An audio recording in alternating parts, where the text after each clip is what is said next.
My father taught me something. He said, Mike, remember three things, three words that are going to make you have an easy go of it with other guys. Remember to say please, thank you, and excuse me. You know, because you bump into somebody, excuse me. You know, you ask somebody, please, may I have this? You don't cut in front of people on the line. So little silly things become major things, God. So you can't throw your weight around. Now, you can't take any nonsense. But, you know, people have to understand, you may be the silent type, but don't mess with me, and I'm not going to disrespect you, don't disrespect me, believe it or not.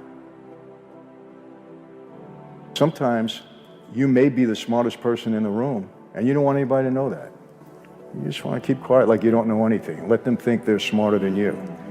And there's other times when you're not the smartest person in the room, but you want people to think you are. So you have to learn how to have that skill. And we had certain rules. You know, if you're a made guy and you're at a sit down, you had to be respectful, no matter what the situation was. In other words, if I'm a made guy and I'm arguing something and I'm lying and you know I'm lying, you can't call me a liar. If you call me a liar, you lose the argument automatically. You have to figure out a way to make people know that you're wrong, that this guy is wrong and I'm right.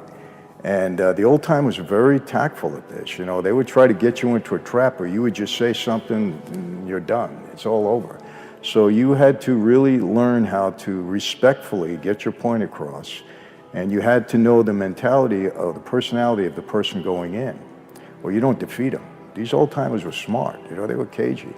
I had so many of these because it was like every day in my life when I was in the gas business, I had somebody trying to take over, somebody trying to get in.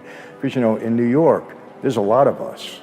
And we were constantly engaging with one another on different matters. And I had a big crew, so the guys in my crew got in trouble. I had to sit down with other people. It was constant, the way of business.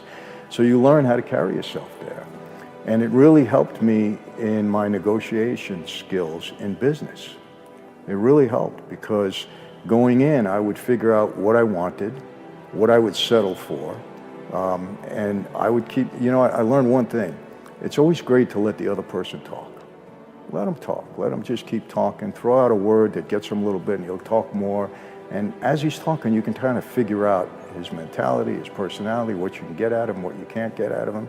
And it helped me a lot in negotiating deals later on. I was 17 years old when my dad drew a 50-year prison sentence.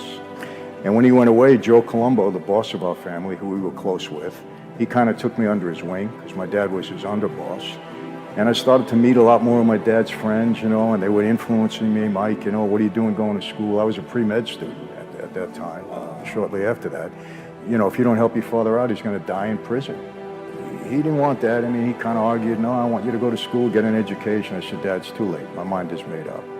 And he said to me, he said, if you're going to be on the street, then I want you on the street the right way. And what was that process like? Was there a ritual? Was there an experience you had to go through? Very, very solemn ceremony, very serious. 6 of us walked into a room individually towards midnight that night. It was a very secure setting, obviously. And I walked down the aisle, stood in front of the boss. I held out my hand. He took a knife right here, cut my finger. Some blood dropped on the floor. This is a blood oath.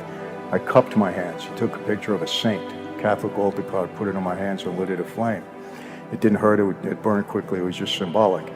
Tonight, Michael Franzese, you are born again into a new life, into La Cosa Nostra, this thing of ours.